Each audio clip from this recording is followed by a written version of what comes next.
خۆشەویستانی کورسات نیوز سڵاوتان لێبێ لەگەڵ هاوکارانم پانۆڕامای ئەم شەوتان پێشکەشەکەین. کۆمەڵێک کێشە و گرفتی جۆرا و جۆر لە هەرێمی کوردستان هەیە، بەتایبەت پەیوەندی نێوان هێز و لایەنە سیاسیەکان و قەیرانە بەردەوامەکانی چەند ساڵی ڕابردووە لە ئێستادا مەترسی ئیقلیمیش لەسەر هەرێمی کوردستان هەیە. خەڵک دەستی لەسەر دڵیەتی کە ئاخۆ ئەم جارە هەرێمی کوردستان وە کورد بەگشتی چۆن ئەتوانێت لەو مەترسیانە دەربچێت. زامنی ڕوبەڕووبوونەوەی هەر مەترسێک لە هەرێمی کوردستان چییە؟ ئێمەم شەو هەموو ئەو بابەتانە تاوتوێەکەین لەگەڵ بەڕێز مامۆستا عوسمان کاروانی ئەندامی ئەنجومەنی بەڕێوەبردننی جێبەجێکردنی یەکگرتووی ئیسلامی کوردستان. هەر کاتەوە کارجۆڕی مەکتەبی سیاسی ئەوانێ مامۆستا بەخێر بێ، زۆر سوپاس دەکەین. مامۆستا هەڵسەنگانی ئێوە بۆ ئەو دۆخی ئێستای هەرێمی کوردستان بەدەر لە قەیرانەکانی ترسیە؟ بەناوی خوای بەخشندەی میرەبان، هەڵبەتە بارودۆخی هەرێمی کوردستان ئێستا بارودۆخێکی نەئاساییە و ناسەقامگیرە. ئەگەر سەیری ئەو بارودۆخانە بکەیت کە ئێستا لە هەرێمی کوردستاندا هەیە، هەردوو وڵاتی یەقلیمی فشاریان هێناوە بۆ هەرێمی کوردستان. بەغدا ئەتوانم بەو شێوەیە کە پێویستە تەبان نییە لەگەڵ هەرێمی کوردستاندا. قسەی سەرەتایی هەیە، بەڵام ئەو قسە سەرەتایانە هیچ متمانەیەکیان لەسەر نییە. هەروەها لە ناوخۆی هەرێمی کوردستاندا حزب حکومڕانەکان کاوانەی حکوومەتیان پێکێناوە، ئەوە ئێستا بەشێکی کەیەکێتی نیشتیمانی کوردستانە جێگری سەرۆکی حکوومەت بەشداری کۆبوونەوەکان ناکە، هەندێک لە وەزیرەکانیان بەشداری کۆبوونەوەکان ناکە. بەشێک لە پەرلەمان تارەک فراکسیۆنەکان، ئەو پەرلەمان فراکسیۆنی یەکگرتووی ئیسلامی کوردستان دەست لە کارکێشانەوەی خۆی ڕاگەیاندووە و هەندێک لە فراکسیۆن و هەندێک لە پەرلەمانتارە سەربەخۆکانی تریش بایکۆتیان ڕاگەیاندووە لە ناو پەرلەمانە و ڕۆژانە بارودۆخی هەرێمی کوردستان لە شەقام و شار و شارۆچکەکاندا دەنگیرا ڕزایی دەبیسترێت، لەوەی کە خۆپیشاندانی خوێندکاران دەبینین، خۆپیشاندانی مامۆستایان دەبینین و خۆپیشاندانی هاوڵاتیان لە شوێنە ساردەکان دەبینین، لەو شوێنانەی کە ئێستا وەرزی سەرمایە و زستانە و پێویستیان بەنەوتە و ئێستا وەسایل و هۆکاری خۆ گەرمکردنەوەیان نییە، کەواتە ئەتوانین بڵین قەیرانێکی زۆر لە هەرێمی کوردستاندا بوونی هەیە. لەگەڵ ئەم هەموو قەیرانەدا لە هەرێمی کوردستاندا کە ئێستا هەیە، ناتەباییەکانی نێوان هێز و لایەنە سیاسیەکان لە هەرێمی کوردستانە ئەتوانم بڵێم زۆر لە جاران زیاتر گەشەی کردووە و لێکتێنەگەیشتنێکی باش لە نێوان هێز و لایەنە سیاسیەکاندا هەیە و فشاری وڵاتانی ئیقلیمی بە دەرەجەیەکی زۆر لە چاو جارانە زیادی کردو بۆ سەر هەرێمی کوردستان و هەندێک لە وڵاتی ئیقلیمیەکان مەرجیشیان داناوە بۆ هەرێمی کوردستان سەبارەت بە و هێزانەی کە بە نیاری خۆیانیان نەزانن. هەموو ئەم بارودۆخانە وامان پێ ئەڵێ لەوەی کە بارودۆخەکە بارودۆخێکی نەئاساییە و کارەکان بە شێوازێکی نۆرمەڵی خۆی ناچن بەڕێوە و دام و دەستگا و موسساتەکان کەوتونەتە ژێر پرسیارەوە، بێجگەلەوەی کە پەرلەمانی کوردستان تەمەنی خۆی درێژ کردەوە. ئێستا ئەم پەرلەمانە پێوترە پەرلەمانی ماوە بەسەرچوو و حکوومەتی ماوە بەسەرچووە و سەرۆکایەتی هەرێم سەرۆکایەتێکی هەرێمی ماوە بەسەرچووە و ئەو وەفدانی کە ئێستا ئەڕوا بۆ بەغداد، ئەم وەفدانە لە موسسەیەکەوە ڕۆن کە مودەی یاسایی ئەم موسسانە بەسەر چووە، بەڕاستی ماوەی خۆیان درێژ کردووەتەوانەیە و بە شێوازێکی نایاسایی و ناشەرعیش ئەتوانم بڵێم شەرعاندوویانە بەرگێکی یاسایان بەبەردا کردووە، بەڵام لە ڕاستیدا هیچ موسسەیەکی پەرلەمانی خۆی ناتوانێت تەمەنی خۆی درێژ بکاتەوە. ئەوش بەرەنجامی نەبوونی دەستورە لە هەرێمی کوردستاندا دوای 32 ساڵ هێشتا ئەم هەرێمە بێ دەستورە لە بەرەنجامی خلافاتی ناوخۆی ناوماڵی کورد بە تایبەتی هەردوو حیزبی حکومڕان. زۆر باشە مامۆستا، باسی کێشە ناوخۆیەکانی هەرێمی کوردستانەکەین، بەڵام بەجددی ینی ئێران و تورکیاوە نەیشاردۆتەوە و هاتووە. مەسەلەن پێت وایە ئێران ئەمە ئەکاتە هەنگاوێکی کردداری مەسەلەن ساڕۆخەکانی کردەکردداری مەسەلەن هاتنیشی مەسەلەن زۆر جار باسی لەشکر کێشی ئەکریان بە جۆرێک لە جۆرەکان لە قاڵبدانێکەکرێ، پێت وایە ئەمە ڕوو ئەدا؟ خۆی کێشەی کورد لەم وڵاتانەدا زیاد لە 100 ساڵە بەردەوامە. ئەو بارودۆخانەی کە هەیە کورد تەر لە سەردەمی ئیتفاقی سایکس بیکۆ خۆ دەزانیت کە دابەش کراوە بەسەر ئەم وڵاتانەدا ئەوە سووریا و عێراق و ئێران و تورکیا. ئەمە بارودۆخێکە هەر لە زووە تاوەکو ئێستا هەیە لە وڵاتێکی وەکو ئێرانە بە تەقدیر ئەوەندەی کە زانیاری بێ لای من نزیکی 10 ملیۆن کورتەیە، لە شوێنێکی وەکو تورکیا نزیکی 25 ملیۆن کورتەیە. ئەمە بارودۆخێکە ئەتوانم بڵێم ئەم ڕێژەیەکی زۆرە. ئێستا لە هەرێمی کوردستانە 5 بۆ 6 ملیۆن کورتەیە بەڕاستی لە هەرێمی کوردستاندا. ئەمە بارودۆخێکە ئەم قەزیە وەکو قەزیەیەکی ڕەوایە، ئەم کوردانە داوای مافی خۆیانەکەن. زۆر گرنگە بۆ ئەو وڵاتانە بەڕاستی لێکتێگەیشتنیان بۆ دروست ببێت لەگەڵ ئەو پێکاتانەی خۆیان کە لە هاوبەشن لە ژیان و مافدا لە ناو وڵاتەکەی خۆیاندا. یعنی ئەو لێک تێکتێگەیشتنە ئەگەر دروست نەبێت بەدڵنیاییەوە ئێمە ئەزمموی سووریامان هەیە، ئەزمموی وڵاتانی تری عەرەبیمان هەیە، بە شەڕ و کوشتار هیچ قەزیەک چارەسەر نەکراوە و چارەسەریش ناکرێت و لە سیاسەتیشدا هیچ شتێک مستەحیل نییە. ناتوانانی بڵێ ئەم شتە قەت نابێت. ئەوە بەرژەوەندی ئەو وڵاتانە ئەزانێت ئایا تا چەند لە بەرژەوەندیانە ئەگەر هێرش بکەن و تا چەند لە بەرژەوەندیان نییە، چونکە بەڕاستی هەرێمی کوردستان و عێراق بە شێوازێکی گشتی توانم بڵم سەروەری خۆی لە دەست داوە،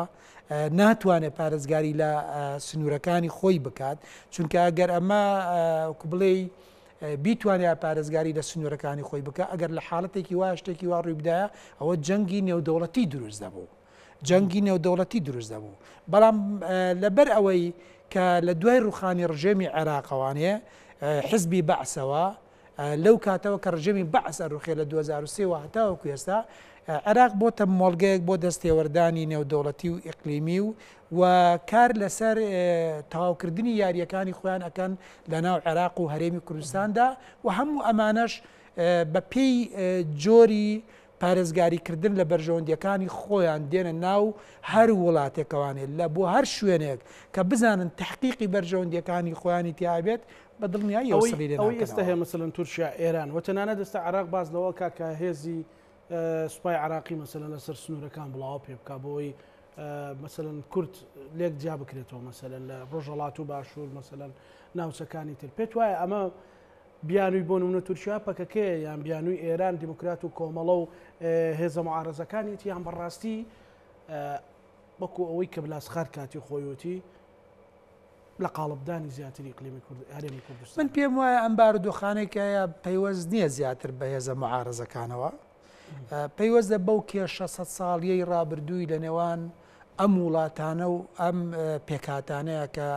هەیە و ئەم گەلانەیە کە هەیە کە ئێستا کورد چ لە ڕۆژهەڵات چ لە باکوور لەم شوێنانە واقعەکە و هەیە. ینی ئەمە هەر چەندین ساڵە ئەم ناکۆکیانە بەردەوامە و ئێستا ئەگەر بڵێ ئەمە پەیوەستە بەوەی کەوا هێزی معارەزە لێرە هەیە یاخود نیەم جۆرەشتانە، ئەمە مۆزوعێکی ترە. ئایا ئەم وڵاتانە ئەیانەوێت ئەوە بکەنە زەریعەیەک بۆ ئەوەی کەوا وەکو بڵێ کێشەکانی ناوخۆی خۆیان بخەنە دەرەوەی خۆیان، ئەمە قسەیەکی ترە. بەڵام ئەسلی شتەکە ئەسلی مۆزوعەکە ئەوەیە لەوەی ئاعتراف نەکردنە بە قەزیەی کوردی وەکو نەتەوە ئاعتراف نەکردنە بە قەزیەی کوردی. ئەگەر بێت و ئاعتراف بکرێت بە قەزیەی کوردی وەکو نەتەوە مامەڵەیان لەگەڵدا بکرێت، من پێم وایە لە ناوخۆی هەموو ئەو وڵاتانەدا کە ئێستا هەیە ئەتوانن لەگەڵ کوردەکانە لێکتێگەیشتن دروست بکەن و بارودۆخەکان هێور بکەنەوانێ و هەندێ مافی کە تایبەتە بە ناوچەکانی خۆیان پیان بدەن، وەکو هەر چۆن عەرەبێک مافی هەیە دەوڵەتی هەبێ، تورکێک مافی هەیە دەوڵەتی هەبێ، فارسێک مافی هەیە دەوڵەتی هەبێت،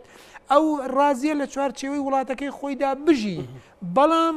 هەندێ مافی تایبەتمەند بە پێکاتەی نەتەوەیی خۆی هەیە ئەو داوای ئەو پێکاتە نەتەوەیانە ئەکات کە ئێستا خۆ لە هەرێمی کوردستان داوای ئێستا خۆ ئێمە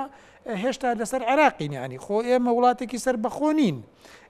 لە کاتێکدا کە سنوورەکانیش تا ڕادەیەک دیاری کراوە کوێ سەر بە هەرێمە و کوێ سەر بە هەرێم نییە، بەڵام هێشتا گیری گرفت و کێشەیەکی زۆر لە بینی بەغدا و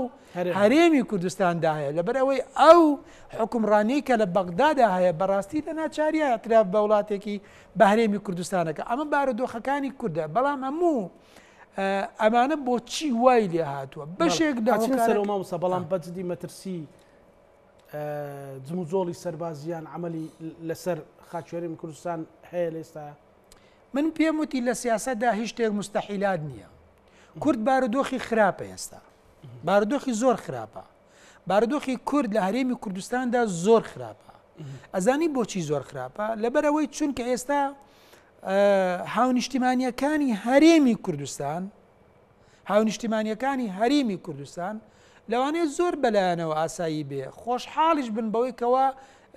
پێشوازی لە هەندێک هێز بکەن کە ئەمە بەڕاستی پێم وایە حاڵەتێکی زۆر ئازاربەخشە حاڵەتێکی ئازاربەخشە بۆ لەبەرەوەی چونکە تۆ لەم هەرێمەدا لەم کوردستانەدا کە هاژی هەزاران شەهید و ئەنفال و کیمیا باران و کۆڕە و ئەمە بەرهەمەکەی بێ خەڵکەکە بگاتە ئەم قەنەعەتی بۆ دروست بێ ئەمە گرفتەکانە ئێستا پەیوەندی پردی پەیوەندیەکانی بینی حکومڕانانی هەرێمی کوردستان لەگەڵ هاونیشتیمانیانی ناو هەرێمە زۆربەی زۆری پردەکان ڕووخاوە ئەوەش کە نەڕووخاوە شەبقی تێ بووە بەڕاستی بارودۆخێکی نەخوازرا و دروست بووە لە هەرێمی کوردستانەدا بۆیە ئەتوانم بڵێم بارودۆخی هەرێمی کوردستان بارودۆخێکی ئاسایی نییە نۆرمەڵ نییە و هەندێک لە وڵاتە زلهێزەکانە بارودۆخیان ئەم وەزعیان ڕاگرتووە مەرج نییە ئەم وڵاتە زلهێزانە تا سەر ئامادە بن پارێزگاری لە ئەم هەرێمە بکەن لەبەرەوەی چونکە خودی حکمڕانەکانی ناو هەرێمەکە ئامادە نین لە پێناوی بەرژەوەندە گشتەکانی خەڵکی کوردستاندا پرۆژەی هاوبەش و استراتیژی هاوبەش بنیاد بنێت بەڕێز دووتت بۆچی وامالێت ینی بۆچی گەیشتە ئێرە لەبەرەوەی چونکە هەر لە بیدایەتەوە هەتاوەکو ئێستا ئەگەر سەرنجێ بدەیت ئەمە مێژوویەکی کۆنی هەیە هەر لە ساڵی 1964ەوە لە کاتێکا مەکتەبی سیاسی جیا بێتەوانێت کە مەکتەبی سیاسی لە باڵی سەرۆک جیا بێتەوانێت لەگەڵ مەلا مستەفا لێک جیابنەوە ئیتر ئەم ناکۆکیانە و ئەم شەڕی ناوخۆیە و ئەم بەنەفرەتکردنی یەکتر و بە شەیتانیکردنی یەکترا لەوێوە درێژەی کێشاوە هەتاوەکو ئەمڕۆ حتاوەکو ئەمڕۆ لە شاخ شەڕی یەکتریان کردووە لە شار شەڕی یەکتریان کردووە تۆ گەر سەرنجێ بدەیت کاتێککە ڕاپەڕینی خەڵکی کوردستان ڕووادا یخۆ ڕاپەڕین چیە کردی کاکە خۆ ڕاپەڕین خەڵکی کوردستان کردی معادلاتێکی نێودەوڵەتی هاتە ئاراوە ئەگەر سەدام حوسێن سەری لێ تێک نەچوایە و پەلاماری کوێتی نەدایە و ئەو معادلە نێودەوڵەتیە دروست نەبووایە و خەڵکی شار و شارۆچکەکانی کوردستان ڕانەپەڕینایە خۆ بەڕاستی هێزی پێشمەرگاوە نەبوو کە بتوانێت حکوومەتی عراقی بڕوخێنێت خۆ هەمومانە و کاتە هێزەکانمان بیرە توانای هێزەکان چەند بوو وە چۆن بوو بەڵام ئەو بارودۆخە کاتە لەگەڵ ئەوەدا کاتێ ئەم هێزانە دێنە ناوەوە چی ڕوئەدا کاتێک کە دێنە ناوانێ لە جیاتی ئەوەی یەکسەر بێن بۆ پارێزگاریکردن لە بەرژەوەندەکانی گەشتی و ئەو خەونانەی کە خەڵکی ئەنفال کە خەڵکی کیمیا باران کە خەڵکی کۆڕە و کە خەڵکی لە خێر لە خۆنەدیوی ئەم کوردستانە هەیبووە ئەمانە بێن جێبەجێ بکەن ئەم خەونانە بهێن نەدی پرۆژەی هاوبەش دیاری بکەن دنیابینی هاوبەش دیاری بکەن استراتیژی هاوبەش دیاری بکەن هەر لە سەرەتاوە دەستیان کرد جارە بە ئاودیوکردنی هەرچی کەلوپەلێکەیە لە کە بەجێما بوو دوایی دابەشکردنی هەرێمی کوردستان 50 لە بینی خۆیانە دوایی ئیفلیسکردنی موسساتی نیشتیمانی دوایی شەقبوونی هێزەکان ئەوە هێزی چەکداری ئەو ئەمە هێزی چەکداری ئەوە دوایی ئەگەر سەیری مێژووی ئەم 32 ساڵی هەرێمی کوردستان بکەی بەڕاستی هەندێکی مای شەرمەزاریە مای شەرمەزاریە کاتێک کە تۆ سیوەکیا ببینی کە 16 ئۆکتۆبەرە بینی کە قوتابیە گەبینی لەسەر جادێ داوای 50,000 و 60,000 دینارەکە کە مامۆستایە گەبینی کە ئەرکی پەروەردەی نەوەکانی داهاتووی لەسەر شانە دێتە سەر شەقامەکان باسی پلەپەرستکردنەوە باسی موچەت بۆ بکات کە ئەبینی کرێکارێک قوتابیەک ئەندازیارێک مامۆستایەک هیچ کەسێک لە بەشەکەی خۆی رازی نییە لە بەرەنجامی بۆ داوای پارەی لەکەن مەسەڵەن خەڵ بۆ داوای پارەی لەکە مامۆستا دەبێت بزانێت کە حکوومەت پارەی نییە و داهاتی نییە و بۆیە مەسەلەن پلە بەرزکردنەوەش پارەی پێویستە ینی ئەوش ڕاستینی حکوومەت لە پارە خۆشت پێکەنیت بە پرسیارەکەی خۆت دێ ئەمە قسەی حکوومەتێکی پرسیارە نیەوە گەر خۆت پێکەنینت بە پرسیارەکەی خۆ دێ ئەمە قسەی حکوومەتێک کەمە پرسیار بۆی پێکەین ناتوانانی لێرەیە لە قاڵبی ڕۆژنامە نووسمێنیتەوە چکە ینی وڵاتێک بەم هەموو داهاتەوە تۆ بڵێ بە مامۆستا لەسەر 6,000 و 7,000 دیناری ساڵانە کە پلەکەی پێبەرزەکرێتەوە ئەو ژەگەرەوەندەش بکات بڵێ پارەم نییە وڵی نازان دەبێت هەر پێکەنینم پێی بێت. ئێمە لە هەرێمی کوردستاندا ئیشکاری نەبوونی پارەمان نییە. هەموو خەڵکی هاورە هەموو هاوڵاتیانی هەرێمی کوردستانە مازانن، هەموو هاو نیشتیمانیانە مازانن. وڵاتانی یقلیمی و وڵاتە زلێزەکانیش ئەمە ئەزانن کە هەرێمی کوردستان هەرێمێکی دەوڵەمەندە. ئێمە ئیشکالیاتی کێشەی خلافاتی سیاسیمانەیە. مامۆستایەک بوو بێتە قوربانی ئەوە، فەرمانبەرێک بوو بێت. ئێمە گرفتی نەعەدالەتیمان هەیە، ئێمە گرفتی سەروەرنەبوونی یاسامان هەیە، ئێمە گرفتی نەبوونی موسساتی نیشتیمانیمان هەیە. ئێمە کاتێکە حکومەتەکە حکومەتێکی پرۆفیشناڵی مەدەنی خزمەتگوزاری هاوڵاتی نیە، هەر ئەمەی لێ چاوەڕوان دەکرێت کە دەبینی و ئەنجامی دەدا. کاتێ دەبینی حکوومەت بینایەکە بۆ شەرعیەتدان بە پلان و پرۆژە حیزبیەکان بە دڵنیایە و ئینتزاراتی لەمە زیاتری لێ ناکەیت. بۆیە نەتیجە ئەوەیە کە ئێستا ئەیبینین بارودۆخەکان لەو پەڕی خراپیدا لە سا هەفتای هاو نیشتیمانیانی هەرێمی کوردستان متمانیان بە کەس دەماوە ناچنە سەر سندوقەکانی دەنگدان. نەتیجەکەی ئەوەیە کەوا لەسەر شاشەکانە کوڕەشەیدێک بڵێ پەشیمانم لەو خوێنەی کە باوکم ڕشتی لە ڕووخاندنی ڕژێمی بەعسە کە ئەمە کارەساتبارە یانی بەڕاستی. ئەمە قسەی زۆر هەڵ ئەگرێت. ئێمە ئەگەر سەیری کەرتی تەندروستی بکەین لە مەرێمی کوردستانە، سەیری کەرتی پیشەسازی بکەین، سەیری کەرتی کەشت و گەشت و گوزار بکەین، سەیری سەرجەم کەرتەکانی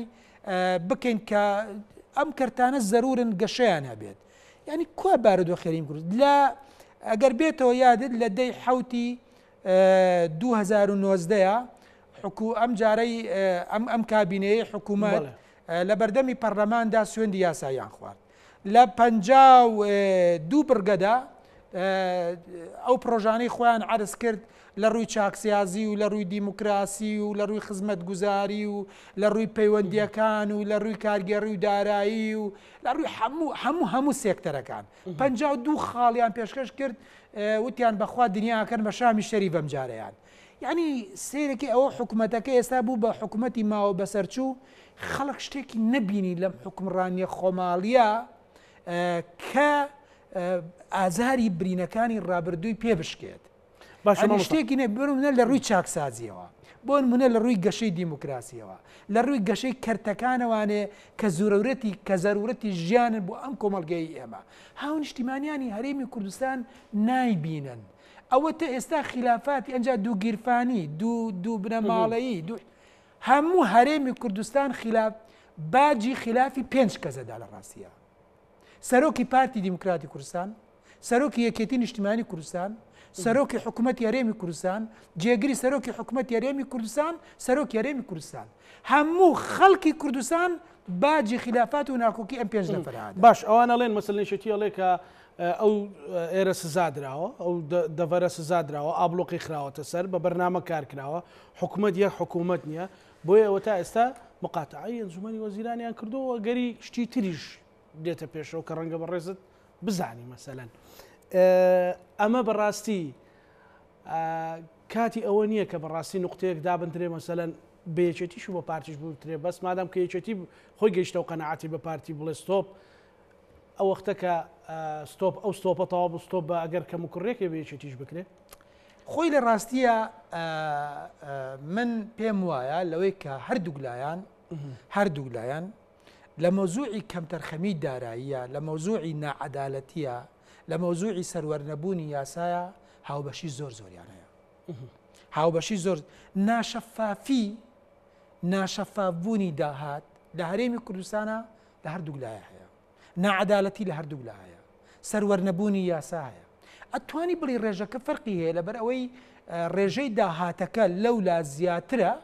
ناشەفافیەتەکە زیاترە. ئیتر تەبیعەتی ئیشەکە وایە. کاتی ئێستا ئەڵی چێ بەرپرسە لە بارودۆخ هەرێمی کوردستان، بەرپرسی یەکەم بێتە پارتی، بەرپرسی دۆ بێتە یەکێتی لەبەرەوەی ئەو سەرۆکی حکوومەتە، لەبەرەوەی ئەو سەرۆکی هەرێمە. ئەم معادلاتانە هەیە، بەڵام باشە بۆ لەم دیو دێگەڵە لە دنیای ئەم دیو دێگەڵەیە بۆ دنیایەکی ئارام و خۆشگوزەرانیان بنیاد نەنا ئەمانیش هەتاوەکو بتوانن بە ئەم وێنەیە بەرامبەرەکانیان شەرمەزارکەن. یعنی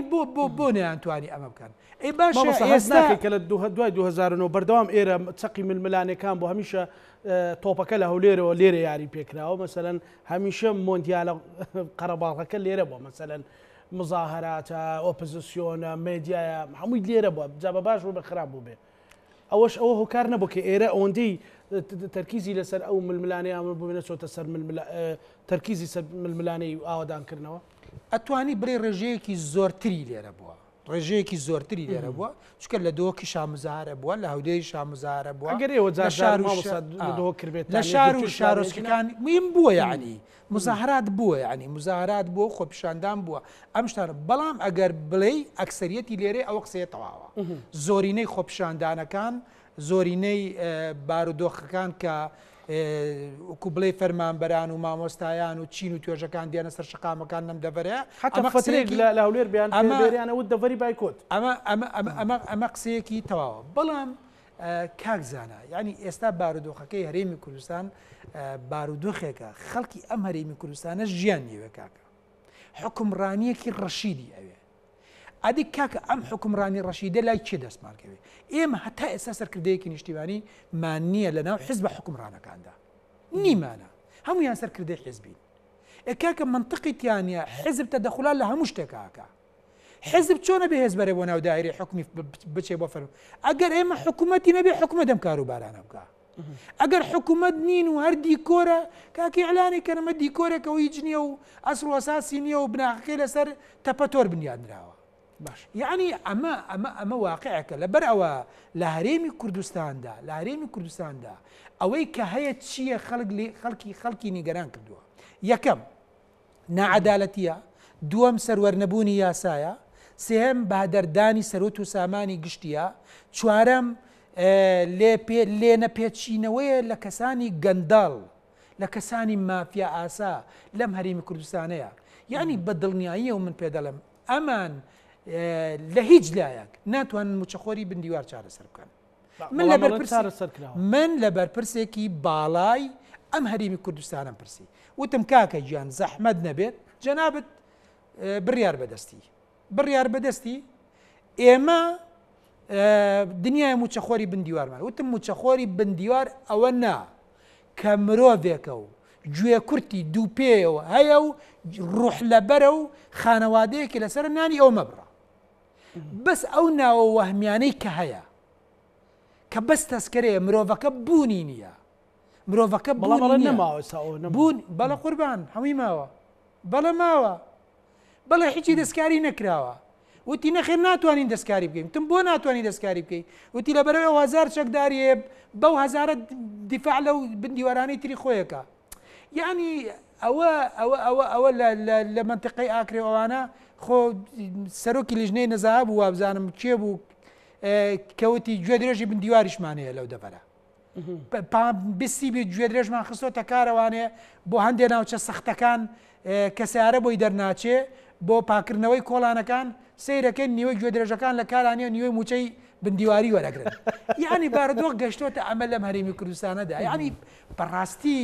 سیر و سەمەرەیەکە فەوزایەکە لێکتێنەگەیشتنێکە اینجا هەر کەسێک دێتە سەر شاشەکان ئەڵە من هیچ تاوانێکم نییە هیچ گوناهێکم نییە خەتاکە خاتە سەر بەرامە دوای ئەوێتەوە سەر شاشەکان والله کە ئەنەما خەڵکی کوردستانم تاوانانێ ئێستا کەواتە لەو دۆخەدا مەسەلەن یەکێتی لەو ڕۆژانی ڕابرد و سەرۆکی یەکێتی لە هاوینە هەواری دوکان کۆبوونەوەیەکی گشتگیری کردووە تا کوێ لەگەڵ یەکێتین ئێوە کوێگرتووی ئیسلامی و لەکوێ لەگەڵ پارتین و لەکوێ لەگەڵ هەردووچیانن ینی با پرسیارەکە سێ فەرعیە ئێمە نە لەگەڵ یەکێتی نە لەگەڵ پارتی لەگەڵ هیچیانانین لەگەڵ هەنگاوی لەگەڵ بە موسساتکردنی ئەم دام و دەستگانەی هەرێمی کوردستانین ئێمە لەگەڵ ئەویان عەدالەت بەرپا ببێ ئێمە لەگەڵ ئەویان چاکسازی تیا بکرێت چەک هێزی پێشمەرگە شەخص خاوەنی نەبێت هەموو چەکدارەکان لە ژێر وەزارەتی پێشمەرگایە کۆ بکرێنەوانێ ئێمە لەگەڵ ئەوان پەرلەمانێکی فعلی و کاراکتەرێکی بەهێز بێت و قیبلە نەما بێت و بتوانێت متمانە لە وەزیر بسێنێتەوانێت لە گەندەڵ بسێنێتەوە ئێمە لەگەڵ ئەوان حکوومەتێکی هاوڵاتی بێت و خزمەت گوزار بێت و پرۆفیشنال بێت و مەدەنی بێت ئێمە لەگەڵ ئەوان دادگاکان سربەخۆ بن و دەستێوەردانی حیزبی تێدا نەکرێت ئێمە لەگەڵ ئەم شتانەیەین ئێمە بەڕاستی ئەمە واقعەکە ئەگەر سەرنجێکش بدەیت لە ڕابردووە کاتێک کە شەڕی ناوخۆ بوو کە یەکێتی و پارتی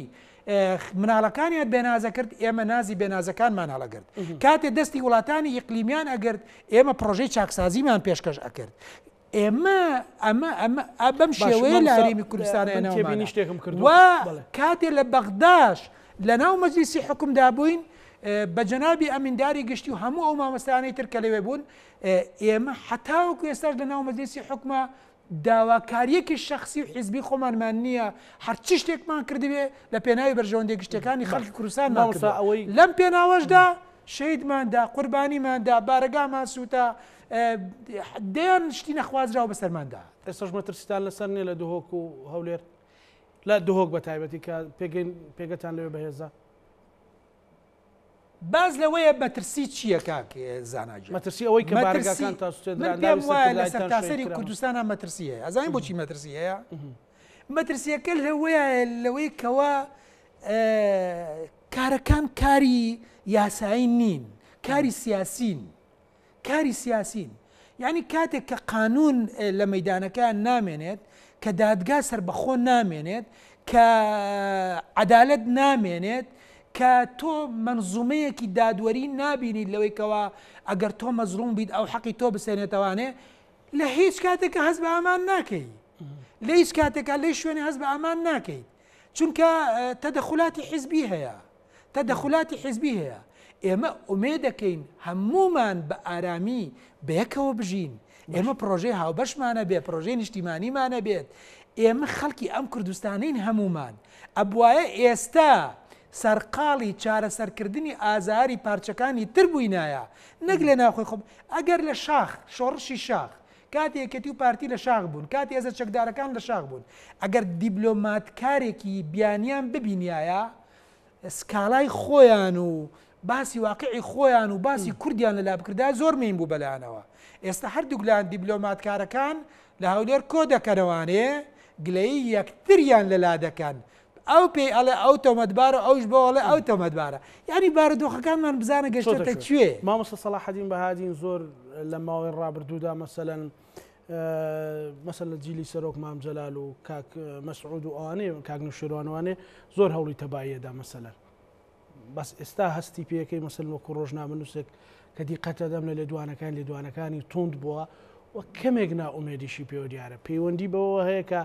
بەفعلی ئەوە گەیشتنەوە دەرەنجامە یاخود هەستان کرد ئەو سڵح و سەلاحەتی کە لە نێوان هەیە زولانە سیاسەکان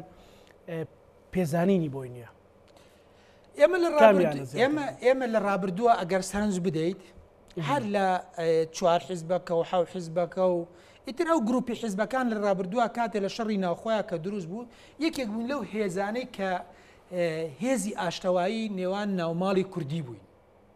ولو کاتانەدا کاتێک کە ئەم دوو حیزبە حکومڕانە لە لووتکەی دوژمنایەتی گەڵ یەکتری دابوون لە لووتکەی بە شەیتانیکردنی یەکتر دابوون ئێمە هەوڵی تەبایی و ئارامی ناوماڵی کوردمانداوە بۆ چونکە قەناعەتمان وا بوو ئەگەر مناڵێکی کورد بێناز ببێت ئەگەر ئافرەتێک بێ هاوسەر ببێت لە نەتیجەیە کورد زەرەرەکە ینی لە نەتیجەیە کورد زەرەرەکە لە نەتیجەیە ئەم خەڵکە بێنازە بێ و پێمان وا بووە ئەم چەکە غەڵەتەکە بەم شێوەیە بەکاربێنرێت پرۆژەی سازانمان کرد پرۆژەی چیمان کرد پرۆژەی ئێمە لەو پێناوەدا باجمان زۆردا بەڵام نەگوێی لێ گیرە نەکگوێ لە ئێمە نەگیراوە گوێ لە کەس ناگیرە لە مەرێمی کوردستانەدا و لە کەسیش نەگیراوە سیر کە سەرجەم هێز و لایەنە ئۆپۆزیسیۆنەکان لە ڕابردووە هەتاوە کوێستا دەیان پرۆژەی هاوبەش پرۆژەی بەتەنها دەیان خەڵکی ڕۆشنبیری و کەسایەتی بەتوانە لە مەرێمی کوردستانەدا کورە دەیان دۆستی وڵاتانی نێودەوڵەتی پێشنیاریان کردو بۆ کاربەدەستان و حکومڕانانی ئەمەرێمی کوردستانە ئەو یەک جۆر بیرکردنەوەیە ئەمە لە بەرژەوەندی پارتیە ئەمە لە بەرژەوەندی یەکێتیە ئەمە بەزەر ناشکێتەوە بۆ بنەماڵەکەمان ئەمە بەزەر ناشکێتەوە بۆ خۆمان ئیتر بەرژەوەندی گشتی و بەرژەوەندی کورد و بەرژەوەندی خەڵکی کوردستان و بەرژەوەندی خاکی کوردستان بەڕاستی نەبووتە جێگەی ئیهتیمامات ئێستا لە بەغدا شەڕی خاگەکەن یا شەڕی پۆستەکەن بەتوالم شەڕی خاگەکەن یا شەڕی پۆستەکەن جواب دەمەوە بەڵام واقعەکە ڕوونە شەڕی پۆستەکەن چونکە شەڕی پۆستەکەن ئەوە بڕۆ لە کاتی سەر کۆماریە شەڕی چیان کرد ینی بارودۆخێکی نەخوازراویان خۆڵقان کە شکۆی کورد شکێنرا یعنی شکۆی کورد شکێنرا لە بەغدا بەڕاستی مامۆستا ینی کەواتە ئەوەی گەیشتونەتە ناو ئومێدیەک ئەوەی مامۆستا سەلاحەدین بەهادینی جوایە گەیشتونەتە ناو ئومێدیەک ئیتر بارودۆخەکە ئاوایە کە هەموو خەڵکتیانە ئومێدا ئێستا دوو ئیدارەی ئەگەرێکی نزیکە ئەوەی کە ئەیخوێنیتەوە لە دۆخەکە هەردوو ئیدارەیە ئەگەرێکی نزیکە چییە؟ هەردوو ئیدارەیە ئێستا هەردوو ئیدارەیە چەند ساڵیشە هەردوو ئیدارەیە ینی ئەوەی کە هەیە ئەم ئەنجومەنی وەزیرانە کە لە هەولێر نووسراوە بینایەکی جوانە کەشخەیە کە نووسراوە ئەنجومەنی وەزیرانی هەرێمی کوردستان بەڕاستی بەس دیکۆرە ینی دیکۆر ئەگنا لە ئەساسە جێگری سەرۆکی حکومەت سەرۆکی ئەم لایە سەرۆکی حکومەت سەرۆکی ئەو لایە یعنی سەرۆکی حکومەت لەم دی و دێگەڵە دەسەڵاتی لابرنی پۆلیسێکی نییە باش جێگری سەرۆکی حکومەت لەو دی دێگەڵە دەسەڵاتی لادانی پۆلیسێکی نییە یعنی کەواتە ئاسەواری دوو ئیدارەی لە ڕووی پارەوە لە ڕووی چەکەوە لە ڕووی کارگێڕی و ئیداریەوە لە ڕووی خزمەت گوزاریەوە لە ڕووی پەیوەندی ئیقلیمیەوە یعنی لە هەموو ئەم ڕوانەوانێ ئاسەواری دوو ئیدارەی زۆر بە جوانی دیارە و هەردوو ئیدارەیە بەڵام شکلێک و دیکۆرێکیان بەبەرا کردو وەکە ئەنەمایەکی ئیدارەیە پێت وایە ئەعلانەکرێ ئەوەی کە بێگزاری ئەعلانەکرێ و کۆی ڕابردوو هەبوو کە ئاوا بڕوا بەردەوام من پێم وایە ئاسان نییە ئەعلانکردنی لەبەرەوەی هەرێمی کوردستان یەک پاکێجە هەرێمی کوردستان یەک پاکێجە و ئیعلانکردنی ئەوەش لە دەستی یەکێتی و پارتیانە لە دەستی ئەوانە بووە مۆزوعێکی تر بوو ئەوە ئەمریکیەکان لێرن فەڕەنسیەکان لێرن بەرژەوەندی وڵاتە زلێزەکان لە ناوچەکەدایە ئیرادەی هەندێک لە وڵاتانی ئیقلیمی تایە یعنی ئیرادەی خۆیان بە تەنیا بڕیار نادا ناتوانن بە تەنیا خۆیان بڕیار بدەن ئەمە ئیدارەیە جیاکەینەوە ئەو والەیەکەین و ئەمە والەیەکەین ئەوە بارودۆخێکی سەختە لەبەرەوەی هەرێمی کوردستان پاکێجێکی سربەخۆیە و وڵاتە زلهێزەکانیش لە ناو مەعادەلەکاندان و بلاسخاردیش لە کۆبوونەوەکاندا جوان هەندێک پەیامی جددی بە حیزب حکومڕانەکان و سەر جەمعیە جوولانە سیاسەکانی تر گەیاندووە باش کەواتە ئەگەرێکی دوورە من ناڵم دوورە یان نزیکە من ئەڵێم هەتا ئەو کاتەی هەندێک لە بەرژەوەندی وڵاتە زلهێزەکان لە ناوچەکەدا بەم شێوەیە لە بەرژەوەندیان بێ ئاوا دەمێنێت هەر کاتێ لە بەرژەوەندیان نەما ئەوە وڵا پارچە پارچا بێ لە جیاتی دوو ئیداری لەوچە بێتە سێ و چواریش زۆر باشە زۆر ئاسانە باشە ئێستا کە مەترسی لەسەر هەرێمی کوردستانە و تەنانەت لەگەڵ هەر هەزەیەکی اقتصادی کە ڕووەدا لە مەنتیقەکە هەرێمی کوردستان کەوێتە بڕینی موچەوەتە کە بەڕێزت لە تەفاسیلە باس کرد کە سەرموچەی مامۆستایان پێنادرێت هەرێمی کوردستان گرینگە نەدرێ بەس بنایتن بەڵێ هەرێمی کوردستان گرینگە لەگەڵ بەغدا بە تەواوەتی بە بنبڕێکەوێ و چیتر مەسەلەن ئەو گومانانە لەسەر خۆینەیەڵێ لە مەسەلەوەی کە ئابوووریەکەی لە ژێردەستی تورکیا و لە ئەنقەرەوێ ینی چەند گرینگە لە نێوە ئەنقەرە و بەغدا هەرێمی کوردستان سەر بەکوێ بێت ئێمە لەبەر ئەوەی لە ئابووری سەربەخۆیان شکستمانێنە بێمە اعترافە بکەین ئەبێ حکومڕانانی هەرێمی کوردستان و اعترافە بکەن ئابووری سەربەخۆ شکستێنە ئابووری سەربەخۆ توانای پلەبەرزکردنەوەی فەرمانبەرانی نییە ئابووری سەربەخۆ توانای زیادکردنی موچەی خانە نشینانی نییە کەواتە لەبەر ئەوەی کە ئێمە لە ئابووری سەربەخۆیان شکستمانێنە ریفراندۆمی شکستیانە کەواتە ئێمە ئێستا بەشێکین لە عێراق ئەی هەردوو حیزبی حکومڕان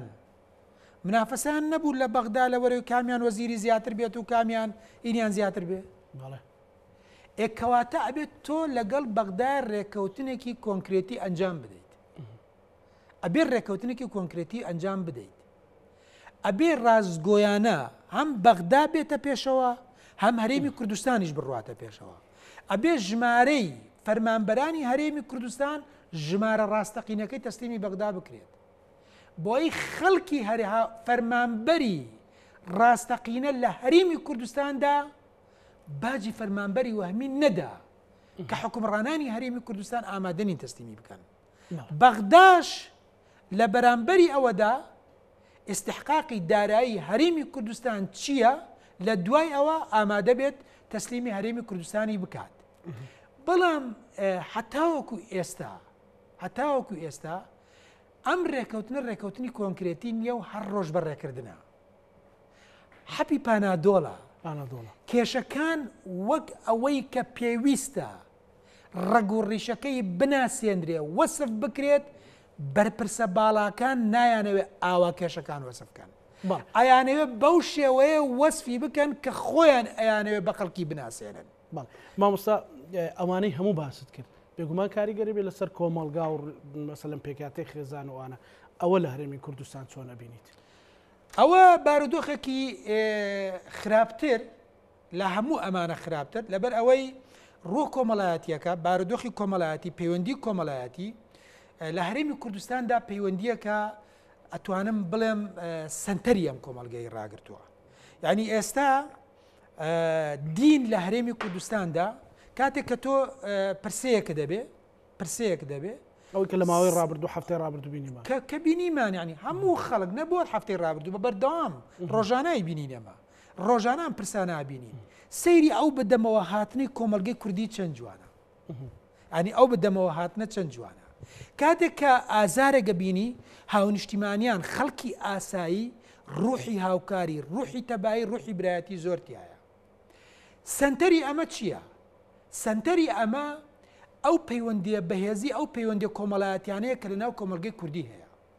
ئەم پەیوەندی کۆمەڵایەتیانە لە بەرەنجامی چیەوە دروست بوون لە بەرەنجامی بوونی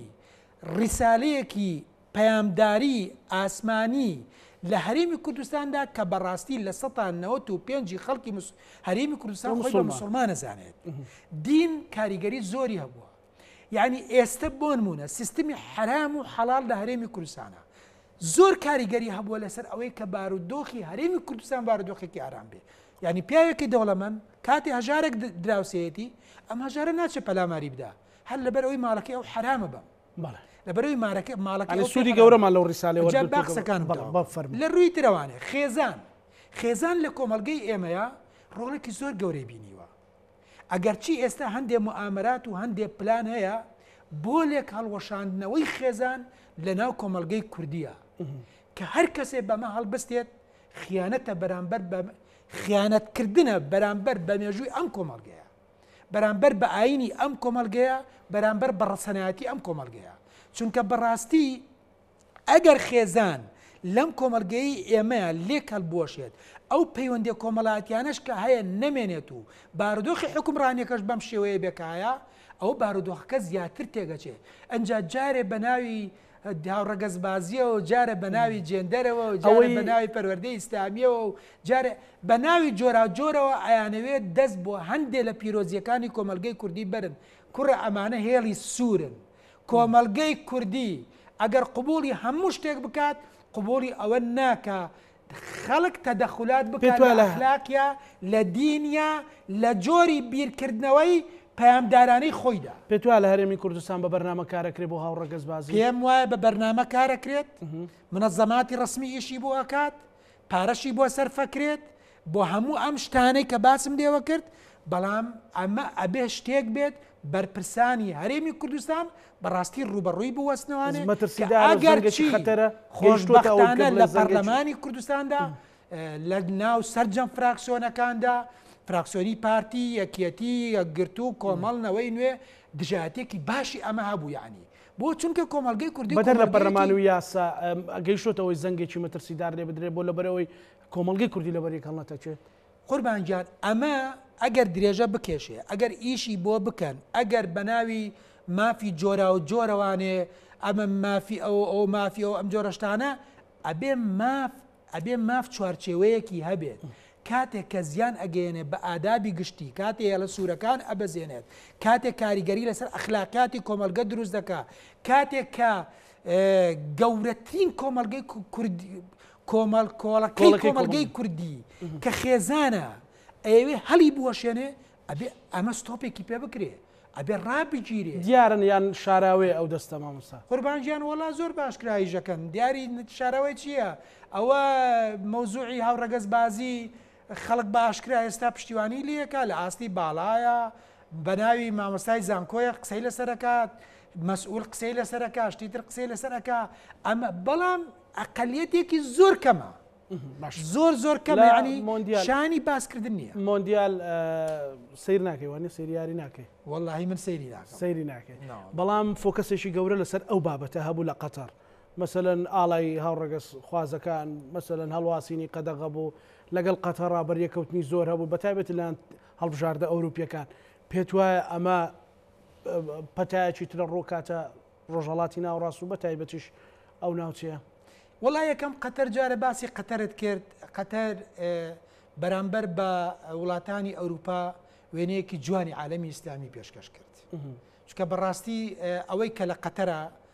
کراوە ئەوەی قەتەر کردوێتی لەم مۆندیالەدا ئەو هەموو تەکنیکی کە بەکاری هێناوە لە چۆنیەتی بەڕێوەبردنی مۆندیالی 2022 جێگەی ئیعجابی ئەوروپیەکانیشە یعنی لەوەی کەوا ئەم بارودۆخانە کەواتە کاتە تارێک لە شوێنێکەوە دێ بە عەلەمی هاوڕەگەز بازیێوانێ ئەوێ بێت ئەخریانی بەڕاستی ئەمە کێشەی ئەم کۆمەلگانی ئێمە کاکزانە ئەنی کێشەی کۆمەلگەی ئێمە ئەوەیە کە هاوڕەگەز بازی ئازاد نییە کە ژن ئازاد نییە کە چی ئازاد نییە بمە پێشەکەوین ئێمە کێشەکانمان ئەم شتە کلاواتانەیە کە ئێستا ئایانەوێ لە سوۆسیال میدیایشی لەسەر بکەن و قسەی لەسەر بکەن و بیجوڵ نۆم جۆرەشتانە ئێمە دنیاە کێشەی ترمان هەیە کێشەی ژیانمان هەیە کێشەی ئازادیمان هەیە کێشەی نانمان هەیە کێشەی دیموکراسیمان هەیە کێشەی پرسی نەتەوەییمان هەیە لەم کوردستانەدا کە ئێمە ناتوانین ئەم حیزب حکومڕانانە نوێنەراتی گەلەکەی خۆیان بکەن وەکو حیزب بڕۆنە بەغدا وەکو حیزب بچنە تورکیا وەکو حیزب بچنە ئێران وەکو حیزب لەگەڵ وڵاتان و دیبلۆماتکارەکانە دانیشت ئەمە کێشە قوڵەکانی هەیە کێشەی ئێمە ناعەدالەتیە نەبوونی سەروەری یاسایە ئەم هەموو بێمافیەی فەرمانبەران و وانە مامۆستایانی وانە بێژوو مامۆستایانی تر و یعنی هەموو ئەم شتانەیە لەبەرەوە ئەمانە بە قەناعەتی من هێڵی سوورن وار کەسێ دەستیان بۆ بەرێت خۆی زەرەکاتیا لە نتیجەدا چونکە کۆمەلگەی کوردی زۆر لەوە گەورەترە بۆ شتانە هەرس بێنێت کۆمەلگەیەکی کوردپەروەر